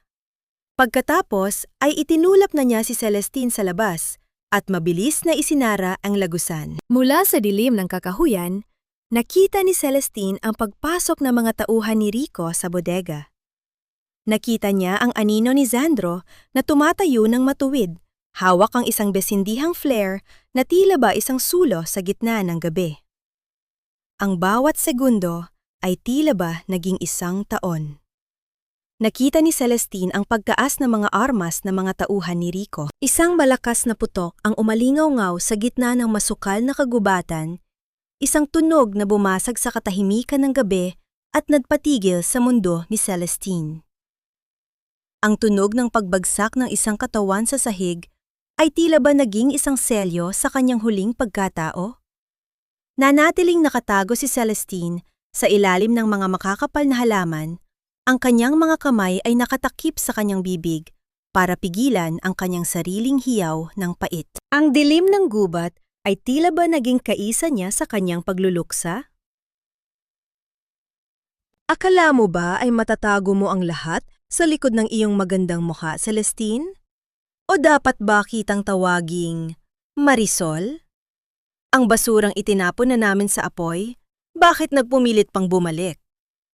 Ang boses ni Valerie ay kasing talim na isang kalawanging kutsilyo na humihiwa sa katahimikan ng gabi. Narito sila ngayon sa gitna ng lumang farm sa Davao, ang lugar kung saan nagsimula ang lahat. Ang paligid ay nababalot ng amoy ng mga basang dahon at ang matamis ngunit nakakalunod na halimuyak ng mga orchid na waling-waling. Ang tanging liwanag ay nanggagaling sa mga kandila sa ibabaw ng hapagkainan na inihanda ni Celestine para sa kanyang huling hapunan kasama ang mga Valeska. Sa tapat ni Valerie ay nakaupo si Rico. Ang kanyang muka ay tila ba isang maskara ng pagkalito at takot. Ang kanyang mga kamay ay nanginginig habang hawak ang isang kopya ng birth certificate ni Liza na inilapag ni Valerie sa mesa. Tumingin si Rico kay Celestine sa babaeng kanyang hinangaan, ninais at pinagkatiwalaan ng kanyang buong hinaharap. Naramdaman ni Marisol ang isang matinding paninikip sa kanyang dibdib. Ang bawat sulok ng forma ito ay may dalang alaala ng kanyang anak, ang tawa ni Liza sa ilalim ng puno, ang kanyang maliliit na hakbang sa damuhan. Ang makitang muli ang dalawang taong pumatay sa kanyang liwanag sa mismong banal na lugar na ito ay tila ba isang lason na dahan-dahang sumasakal sa kanyang puso? Ang kanyang mga daliri ay humigpit sa kanyang sutlang gown, nararamdaman ang bawat pintig ng kanyang pulso na nagsusumamo ng katarungan. Marisol? Bulong ni Rico. Ang kanyang boses ay puno ng kuryosidad at kilabot. Paano ikaw si Marisol? Patay na siya. Nakita ko ang pagsabog. Nakita ko ang apoy. Dahan-dahang tumayo si Marisol mula sa kanyang upuan. Ang kanyang bawat paggalaw ay puno ng otoridad at dignidad. Hindi na siya ang pilay at mahinang babaeng kinalimutan nila sa bangin. Sa bawat hakbang niya patungo kay Rico, ang tunog ng kanyang sapatos sa sahig ay tila ba tunog ng isang hatol na dahan-dahang dumarating. Ang apoy ay hindi sapat para burahin ang isang inang naghahanap ng katarungan, Rico. Wika ni Marisol, ang kanyang boses ay kasing linis ng kristal, ngunit kasing lamig ng yelo. Binigyan niyo ako ng impyerno, kaya bumalik ako para ipakita sa inyo kung gaano ito kainit. Narito ang kanilang golden moment. Sa harap ng kanyang mga kaaway, dahan-dahang itinuwid ni Marisol ang kanyang mga binti.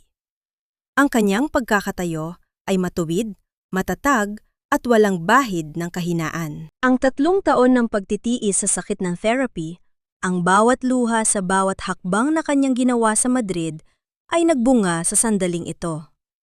Nakita ni Rico ang kanyang determinasyon, ang kanyang muling pagkabuhay na tila ba isang milagro na hinaluan ng pot.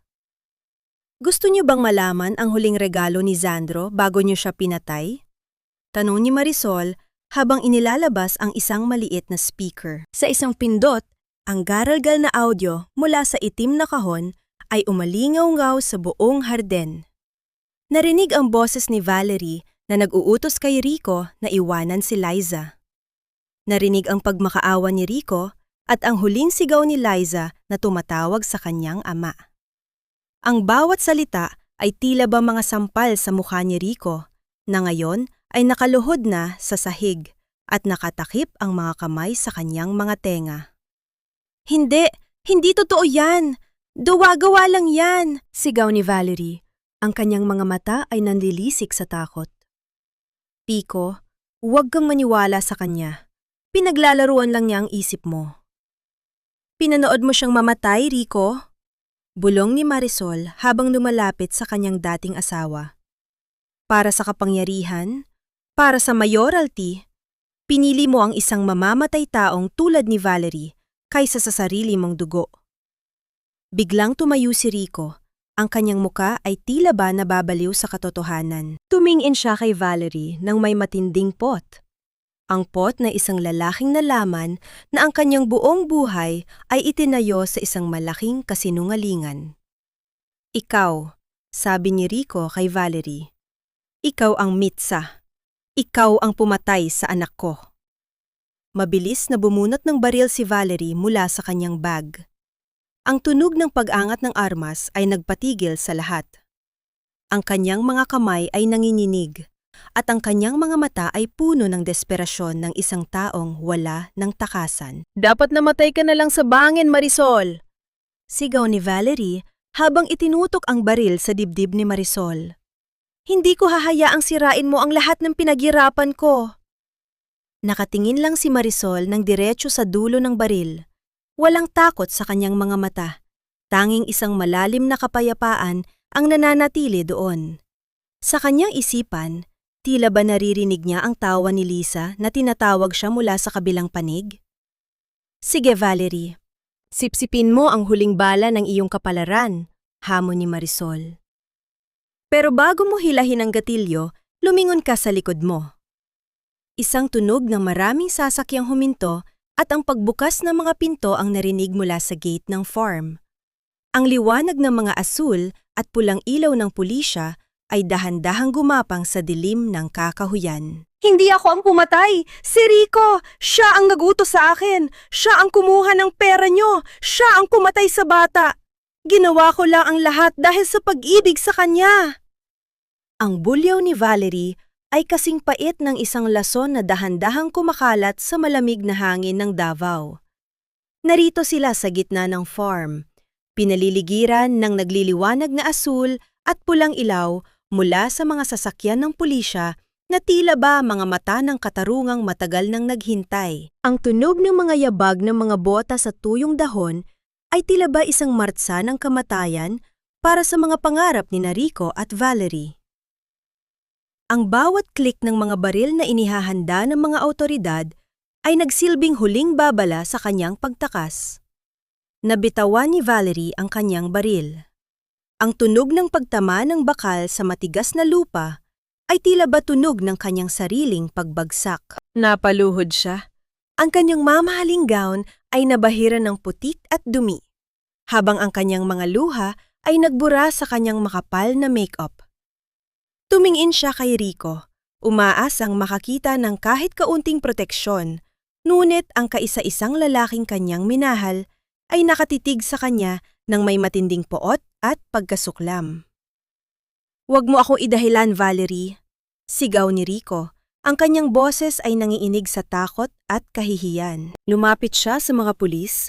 Ang kanyang mga kamay ay dahan-dahang itinaas.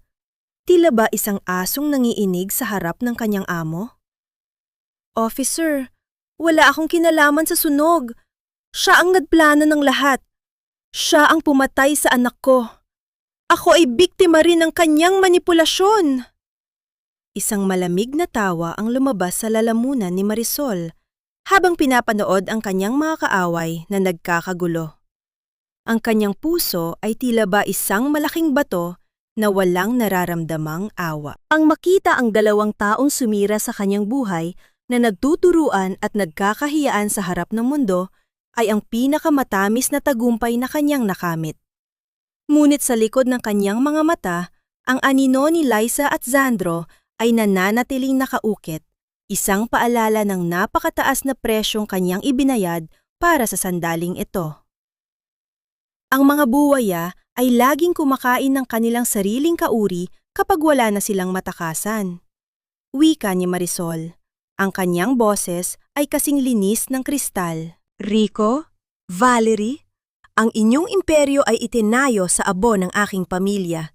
At ngayon, ang abong iyon ang siyang susakal sa inyo hanggang sa inyong huling hininga. Narito ang kanilang golden moment. Dahan-dahang lumapit si Marisol kay Rico. Ang kanyang bawat paghakbang ay puno ng dignidad at kapangyarihan. Tumigil siya sa harap ng kanyang dating asawa na ngayon ay nakaluhod na sa putik at humihikbi. Inabot ni Rico ang kamay ni Marisol. Tila ba sinusubok ang humingi ng tawad sa pamamagitan ng kanyang mapanlinlang na mga mata? Marisol, mahal, patawarin mo ako. Alalahanin mo ang ating mga pangarap. Bulong ni Rico, ang kanyang hininga ay amoy alak at takot. Tiningnan siya ni Marisol ng diretso sa kanyang mga mata. Ang mga matang dati ay kanyang sinamba. Ngunit ngayon, ay tila ba mga butas na puno ng kadiliman. Dahan-dahan, kinuha ni Marisol ang isang set ng mga susi mula sa kamay ni Rico. Ang mga susi ng kanyang farm, ang simbolo ng kanyang pagkatao na ninakaw sa kanya. Ang pakiramdam ng malamig na bakal sa kanyang palad ay tila ba isang kuryente ng kapayapaan na dumaloy sa kanyang buong katawan. Hindi niya ito hinablot. Dahan-dahan niya itong kinuha.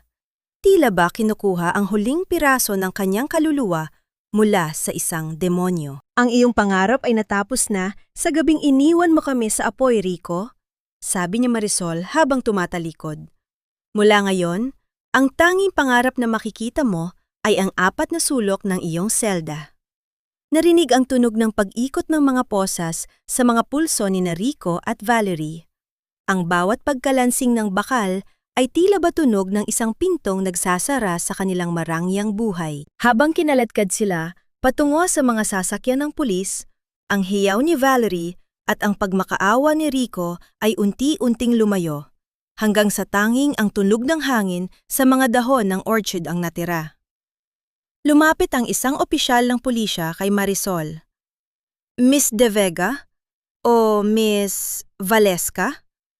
Tapos na po ang lahat. Nabawi na po natin ang lahat ng inyong ari-arian. Ang inyong mga account sa bangko ay muling ibinalik sa inyong pangalan. Salamat, simpleng sagot ni Marisol. Ngunit sa kanyang kalooban, ang kanyang yaman ay tila ba walang saysay sa harap ng kanyang pangungulila. Habang naglalakad si Marisol patungo sa kanyang lumang bahay, ang kanyang telpono ay biglang tumunog. Ang tunog ng vibration nito sa kanyang kamay ay nagpabilis sa kanyang tibok ng puso. Isang hindi kilalang numero mula sa isang ospital sa liblib na bahagi ng Davao. Hello? Si Miss Marisol Valesca po ba ito? Tanong ng isang boses sa kabilang linya. Ang kanyang tinig ay puno ng kaba at pag-aalinlangan. Oo, ako nga. Sino ito? Sagot ni Marisol. Ma'am, tumatawag po ako mula sa San Jose Infirmary. May isang pasyente po kaming dinala rito noong isang gabi mula sa isang aksidente sa bodega. Wala po siyang pagkakakilanlan, ngunit sa loob ng 2 araw na siya ay nasa koma. Tanging pangalan niyo lang po ang kanyang binabanggit. Ma'am, kagigising lang po niya ngayon. Ang kanyang puso ay tila ba tumalon sa kanyang dibdib. Ang kanyang mga mata ay nanlaki at ang kanyang boses ay tila ba nawala sa kanyang lalamunan. Ang bawat paghinga niya ay naging isang panalangin na tila ba narinig ng langit. Anong pangalan niya? Sino siya? Tanong ni Marisol. Ang kanyang mga luha ay muling dumaloy, ngunit sa pagkakataong ito, may halong pag-asa. Hindi po namin alam ang tunay niyang pangalan, ma'am. Pero bago siya muling nakatulog ng mahimbing, may iniabot siyang isang maliit na kwintas na may pendant na hugis orchid. Sabi po niya, sabihin ko raw po sa inyo na ang pangako niya ay tinupad na niya. Ang bawat sugat na iniwan ng kahapon ay tila ba naging pataba sa lupang kinalalagyan ng aking mga pangarap. At ngayon, sa gitna ng katahimikan, naramdaman ko ang muling pagtibok ng isang buhay na akala ko ay tuluyan ng naging abo. Ang bawat paghakbang ni Marisol sa malinis at puting pasilyo ng San Jose Infirmary ay may dalang bigat at kaba na tila ba isang tambol na mabilis na tumitibok sa kanyang dibdib. Ang amoy ng gamot at malinis na paligid ay hindi na nagdudulot ng takot sa kanya. Sa halip, ito ay tila ba isang bango ng pag-asa. Hawak niya sa kanyang nanginginig na mga daliri ang susi ng kanyang farm, ang kaisa-isang bagay na nag-uugnay sa kanyang nakaraan at sa kanyang bagong simula. Nang makarating siya sa tapat ng room 302, dahan-dahan niyang itinulak ang pinto. Ang tunog ng pag-ikot ng seradura ay tila ba isang hudyat ng pagbubukas ng isang bagong yugto. Sa loob, ang sikat ng araw ng Davao ay dahan-dahang sumisilip sa pagitan ng mga kurtina, nagbibigay ng isang ginintuang liwanag sa silid.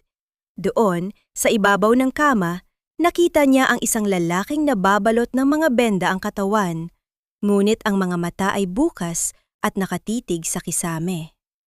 Naramdaman ni Marisol ang pag-agos ng kanyang mga luha nang makita ang pamilyar na pendant na hugis orchid na nakapatong sa side table. Ang bawat piraso ng kanyang puso na tila ba nawala noong gabing iyon sa bodega ay dahan-dahang bumabalik sa kanyang kinalalagyan. Lumapit siya. Ang kanyang bawat paghinga ay may kasamang pasasalamat sa langit. Zandro? Bulong ni Marisol. Ang kanyang boses ay nangiinig sa labis na kagalakan. Dahan-dahang lumingon ang lalaki. Ang kanyang mga mata ay puno ng pagod. Ngunit nang makita niya si Marisol, isang maliit na kislap ng buhay ang sumilay doon. Hindi siya nakapagsalita ng maayos dahil sa kanyang mga sugat. Ngunit ang paraan ng kanyang pagtingin ay sapat na para sabihing tinupad niya ang kanyang pangako. Ang pangakong hindi siya bibitaw hanggat hindi ligtas ang kanyang ate. Narito ang kanilang golden moment. Sa gitna ng puting silid, dahan-dahang kinuha ni Marisol ang kamay ni Zandro. Ang balat nito ay puno ng mga piklat mula sa apoy at pagsabog. Ngunit ang init na nanggagaling doon ay tila ba isang muling pagkabuhay ng kanyang sariling kaluluwa. Hindi nga ito hinawakan ng mahigpit. Dahan-dahan niyang ipinatong ang kanyang palad sa ibabaw ng kamay ng lalaki. Tila ba isang pagbabasbas ng pag-ibig at kapayapaan. Ang katahimikan sa pagitan nila ay tila ba naging isang kanta ng pasasalamat, isang himig na walang salita ngunit punong-puno ng kahulugan. Salamat, Zandro! Salamat! Dahil bumalik ka! Hikbi ni Marisol habang idinidikit ang kanyang noo sa kamay ng kanyang tagapagligtas. Lumipas ang ilang buwan, ang farm sa Davao ay muling nabuhay. Ang tunog ng agos ng tubig sa mga irrigation canals at ang marahang pagaspas ng mga dahon ng orchid sa hangin ay tila ba isang orkestra ng kapayapaan. Walang bakas ng dugo o poot sa bawat sulok ng lupain. Ang dating nasunog na bahagi ng farm ay tinayuan ni Marisol na isang maliit na orphanage at center para sa mga kababaihang biktima ng pang-aabuso na kanyang pinangalan ng Liza's Sanctuary. Isang hapon, habang naglalakad si Marisol sa gitna ng kanyang mga orchid, napansin niya ang isang bagong yusbong na bulaklak. Ito ay isang uri ng waling-waling na kailanman ay hindi pa niya nakikita. Ang mga talulot nito ay kulay puti na may mga bahid ng matingkad na pula sa gitna. Tila ba isang simbolo ng kadalisayan at ng dugong ibinuhos para sa katarungan. Tinawag ko itong Liza Zandro Orchid, wika ni Marisol sa kanyang sarili habang dahan-dahang hinahaplos ang bulaklak. Ang halimuyak nito ay hindi nakakalunod.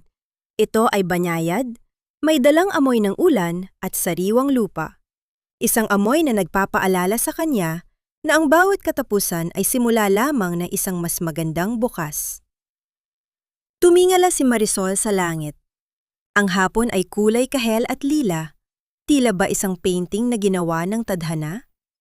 Sa malayo, nakita niya ang isang lalaking nakatayo sa dulo ng harden, nakatanaw sa kanya. Hindi ito si Zandro, kundi si Dr. Lorenzo, ang doktor na nag-alaga kay Zandro at ngayon ay naging katuwang ni Marisol sa kanyang mga kawanggawa. Ang kanyang tindig at ang kanyang mga mata ay pamilyar.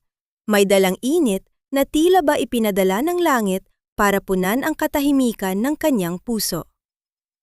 Dahan-dahang lumapit si Lorenzo kay Marisol. Ang tunog ng kanyang mga hakbang sa damuhan ay tila ba isang marahang kanta ng pag-ibig na dahan-dahang nabubuo. Maganda ang iyong mga bulaklak, Marisol, wika ni Lorenzo. Ang kanyang boses ay kasing lamig ng hanging amihan, ngunit kasing init ng isang yakap. Tila ba bawat isa sa kanila ay may sariling kwento ng tagumpay. Sila ang aking buhay, Lorenzo, sagot ni Marisol habang tumitingin sa lalaki. At sa bawat pamumukadkad nila, nararamdaman ko na ang aking anak at ang mga taong nagmahal sa akin ay mananatiling buhay sa kanyang halimuyak. Isang pamilyar na tinig ang biglang tumawag sa kanyang pangalan mula sa beranda ng bahay. Ang boses ay mas malakas na ngayon, masigla at puno ng sigla. Marisol! Nilingon niya ang bahay at nakita si Zandro na nakatayo.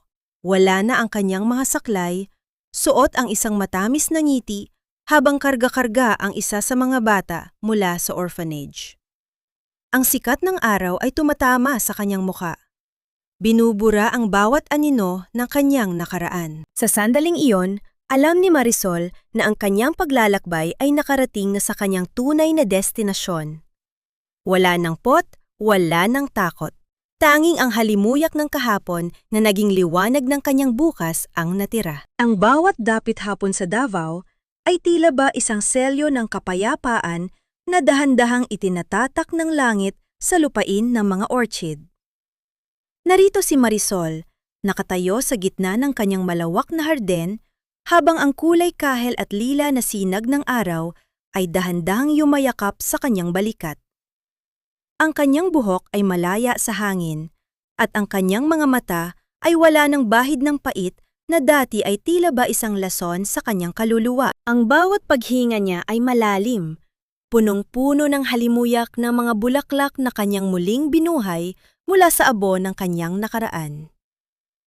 Sa malayo, narinig niya ang masayang tawanan ng mga bata mula sa Liza's Sanctuary.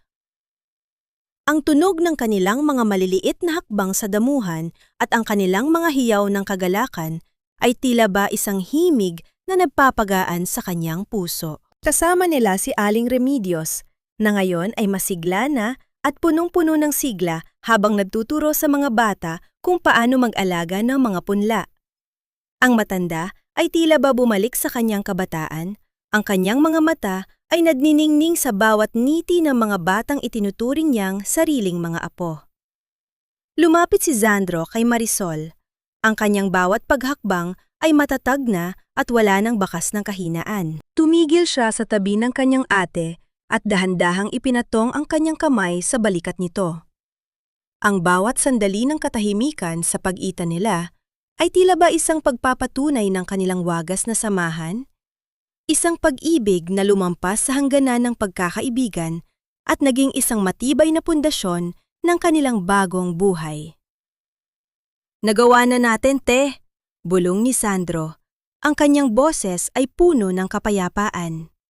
Ang hustisya ay nakamit na, at ang bawat sugat ay dahan-dahan ng naghihilom. Nagawa natin, Sandro, sagot ni Marisol habang tumitingin sa lalaki. At alam kong kahit nasaan man si Liza, siya ay nakangiti habang pinapanood tayo. Ang kanyang alaala ay mananatiling buhay sa bawat bulaklak na mamumukadkad dito. Narito ang kanilang golden moment ng pagtatapos. Mula sa likuran, dahan-dahang lumapit si Dr. Lorenzo, may dalang isang baso ng sariwang juice. Ang kanyang mga mata ay nakatuon kay Marisol. Ang kanyang tingin ay puno ng paghanga at isang lihim na pangako ng hinaharap. Hindi niya ito binalewala. Dahan-dahan siyang ngumiti sa doktor, isang ngiting nagsasabing handa na siyang muling magtiwala sa pag-ibig. Ang kanyang kamay ay dahan-dahang sumagi sa kamay ni Lorenzo habang kinukuha ang baso, isang simpleng pagdampi na may dalang kuryente ng pag-asa at bagong simula. Ang katahimikan sa paligid nila ay tila ba naging isang marahang kanta ng pag-ibig na dahan-dahang nabubuo sa ilalim ng dapit hapon. Marisol! Tawag ni Lorenzo. Ang kanyang boses ay kasing linis ng kristal. Ang bawat simula ay tila ba isang hamon. Ngunit sa iyong tabi, alam kong ang bawat hamon ay magiging isang tagumpay. Napanghiti si Marisol. Ang kanyang puso ay tila ba isang orchid na dahan-dahang bumubuka sa ilalim ng sikat ng araw. Sa kanyang isipan, ang tanong ng kapatawaran ay dahan-dahang nasagot. Hindi niya kailangang kalimutan ang ginawa ni Rico at Valerie. Kailangan lang niyang bitawan ang bigat ng galit para siya ay makalipad ng malaya. Ang katarungan ay naibigay na ng batas at ang kanyang kapayapaan ay ibinigay na ng kanyang sarili. Napatitig si Marisol sa malayo. Sa abot tanaw kung saan ang gabi ay dahan-dahang dumarating. Ang bawat bituin na sisikat ay tila ba isang paalala na sa bawat kadiliman laging may liwanag na naghihintay. Ang buhay ay parang isang orchid, bulong ni Marisol sa kanyang sarili habang nakatanaw sa paglubog ng araw. Kailangan nito ng ulan para lumago. Kailangan nito ng bagyo para maging matatag. At kailangan nito ng pag-ibig para tuluyang mamukadkad. Ang kwento ni Marisol ay hindi lamang isang kwento ng paghihigante. Ito ay isang kwento ng muling pagkabuhay. Ang halimuyak ng kahapon ay hindi na isang multo na nananakot. Ito ay naging isang matamis na paalala na ang bawat tao ay may pagkakataong maging mas maganda at mas matatag kaysa sa kanyang nakaraan. Hanggang dito na lamang ang paglalakbay ni Marisol, isang kwentong nagtapos sa ilalim ng liwanag ng pag-asa. Sa bawat pintig ng oras na inilaan ninyo sa pakikinig hanggang sa huling kataga, nais kong mag-abot ng aking taos-pusong pasasalamat sa inyong lahat. Ang pakikipaglakbay kasama ang mga tauhan ng ang halimuyak ng kahapon ay hindi naging madali para sa akin bilang inyong manunulat. Maraming gabi ang lumipas na ang aking mga mata ay basa ng luha. Lalo na noong isinusulat ko ang mga bahagi ng pagkawala ni Liza at ang bawat hikbi ni Marisol sa loob ng madilim na asylum. Ang bawat salitang inyong narinig ay nagmula sa mga tunay na kwento ng katatagan ng mga kababaihang aking nakasalamuha. Mga babaeng tila mga orchid na kahit dumaan sa pinakamalakas na bagyo, ay pinipiling mamukadkad ng mas matatag at mas maganda. Ang kwentong ito ay isang paalala na ang pagpapatawad ay hindi isang tanda ng kahinaan, kundi ang pinakamataas na uri ng katapangan. Ito ay parang isang maliit na mitya ng kandila sa gitna ng malawak na kadiliman. Maliit man, sapat na ito para ituro sa atin ang daan patungo sa kapayapaan. Sa bawat sugat na ating nararanasan, laging may nakatagong binhi ng pag-asa na naghihintay lamang ng tamang panahon para sumibol at magbigay ng bagong buhay. Bago tayo tuluyang magpaalam sa mga hardin ng Davao, nais ko kayong tanungin. Kung ikaw ang nasa kalagayan ni Marisol, Kakayanin mo rin bang talikuran ang poot at piliin ang katahimikan sa kabila ng lahat ng ninakaw sa'yo? Sapat na ba ang parusang sinapit ni Rico at Valerie para sa inyong paningin? O nararapat pa ba silang makaranas ng mas matinding dusa? Napakasarap malaman ang inyong mga saloobin at damdamin tungkol sa naging kapalaran ng ating mga bida. Sana ay nag-iwan ang kwentong ito ng isang munting liwanag at inspirasyon sa inyong mga puso habang ginagawa ninyo ang inyong mga pang-araw-araw na gawain. Kung nagustuhan ninyo ang ating pagsasama, mangyaring i-click ang like button at mag-iwan ng inyong mga komento sa ibaba. Huwag din kalimutang i-share ang video na ito sa inyong mga kaibigan at mahal sa buhay para mas marami pa tayong maabot na pusong nangangailangan ng paghilom. Hanggang sa muli nating pagkikita sa susunod na kwento ng buhay, drama at pag-ibig. Maraming salamat at manatili sana tayong lahat lapuno ng pag-asa.